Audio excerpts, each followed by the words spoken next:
Bismillahirrahmanirrahim. Assalamualaikum warahmatullahi wabarakatuh. Selamat sore, salam sejahtera bagi kita semuanya. Om Swastiastu, Namo Buddhaya, salam kebajikan. Bapak, Ibu, dan saudara-saudara sebangsa dan setanah air, saat ini sebanyak 202 negara, termasuk Indonesia, sedang menghadapi tantangan berat yang tidak pernah terbayangkan sebelumnya. Pandemi COVID-19 bukan hanya membawa masalah kesehatan masyarakat, tetapi juga membawa implikasi ekonomi yang sangat luas.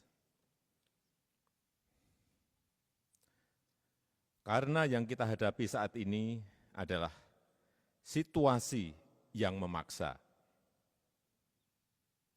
maka saya baru saja menandatangani peraturan pemerintah pengganti undang-undang Perpu tentang kebijakan keuangan negara dan stabilitas sistem keuangan. Perpu ini memberikan fondasi bagi pemerintah, bagi otoritas perbankan, dan bagi otoritas keuangan untuk melakukan langkah-langkah luar biasa dalam menjamin kesehatan masyarakat, menyelamatkan perekonomian nasional, dan stabilitas sistem keuangan.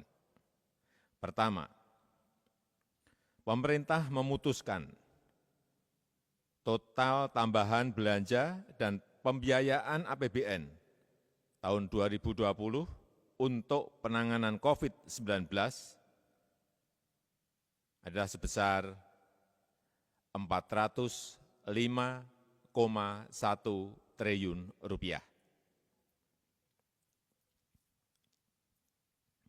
Total anggaran tersebut akan dialokasikan Rp75 triliun untuk belanja bidang kesehatan, Rp110 triliun untuk perlindungan sosial, Rp70,1 triliun untuk insentif perpajakan dan stimulus kredit usaha rakyat, dan Rp150 triliun untuk pembiayaan program pemulihan ekonomi nasional, termasuk restrukturisasi kredit, serta penjaminan dan pembiayaan dunia usaha, khususnya terutama usaha mikro, usaha kecil, dan usaha menengah. Bapak, Ibu, dan saudara-saudara sebangsa dan setanah air, anggaran bidang kesehatan akan diprioritaskan untuk perlindungan tenaga kesehatan, terutama pembelian APD, pembelian alat-alat kesehatan seperti tes kit, reagen, ventilator, dan lain-lainnya. Dan juga untuk upgrade rumah sakit rujukan, termasuk Wisma Atlet, serta untuk insentif dokter, perawat, dan tenaga rumah sakit. Juga untuk santunan kematian tenaga medis, serta penanganan permasalahan kesehatan lainnya. Kemudian anggaran perlindungan sosial akan diprioritaskan untuk keluarga penerima manfaat PKH yang naik dari 9,2 juta keluarga menjadi 10 juta keluarga penerima manfaat. Juga akan dipakai untuk kartu sembako yang dinaikkan dari 15,2 juta orang menjadi 20 juta penerima. Anggaran perlindungan sosial juga akan dipakai untuk kartu prakerja yang dinaikkan anggarannya dari 10 triliun menjadi 20 triliun untuk bisa mengcover sekitar 5,6 juta orang yang terkena PHK, pekerja informal, pelaku usaha mikro dan kecil. Juga akan dipakai untuk pembebasan biaya listrik 3 bulan untuk 24 juta pelanggan listrik 450 kVA dan diskon 50% untuk 7 juta pelanggan 900 kVA. Termasuk di dalamnya juga untuk dukungan logistik, sembako, dan kebutuhan pokok yaitu 25 triliun. Untuk stimulus ekonomi bagi UMKM dan pelaku usaha akan diprioritaskan untuk penggratisan PPh 21 untuk para pekerja sektor industri pengolahan penghasil maksimal 200 juta. Untuk pembebasan PPN impor untuk wajib pajak kemudian impor tujuan ekspor, terutama ini untuk industri kecil dan menengah pada 19 sektor tertentu. Dan juga akan dipakai untuk pengurangan tarif PPh sebesar 25% untuk wajib pajak kemudian impor tujuan ekspor, terutama industri kecil menengah pada sektor tertentu.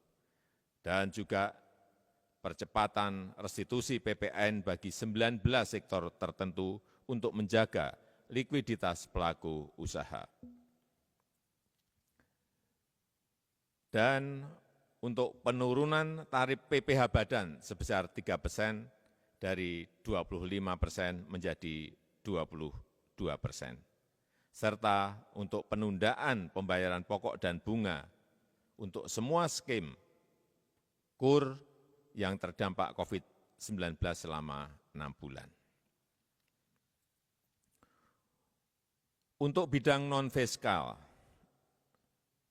dalam menjamin ketersediaan barang yang saat ini dibutuhkan, termasuk bahan baku industri, pemerintah melakukan beberapa kebijakan, yaitu penyederhanaan larangan terbatas, lartas ekspor, penyederhanaan larangan terbatas atau lartas impor, serta percepatan layanan proses ekspor impor melalui National Logistic Ecosystem.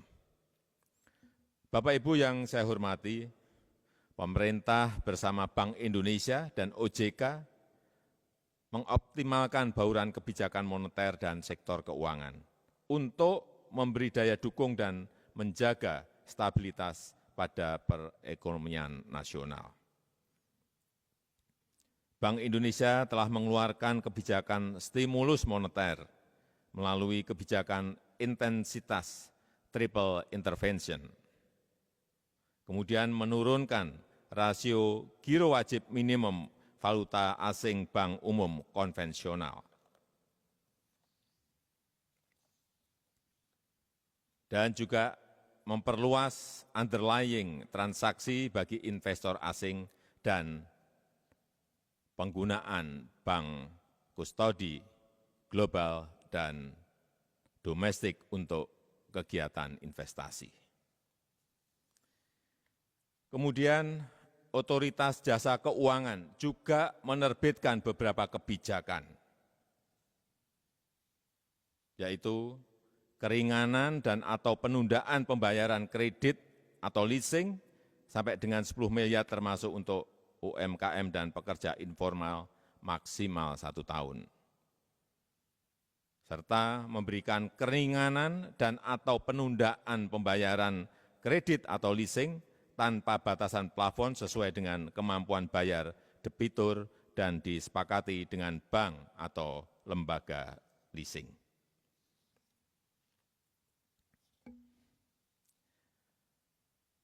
Perpu ini juga kita terbitkan untuk mengantisipasi kemungkinan terjadinya defisit APBN yang diperkirakan mencapai 5,07%. Oleh karena itu, kita membutuhkan relaksasi kebijakan defisit APBN di atas 3%. Namun, relaksasi defisit ini hanya untuk 3 tahun, yaitu tahun 2020, tahun 2021, dan tahun 2022.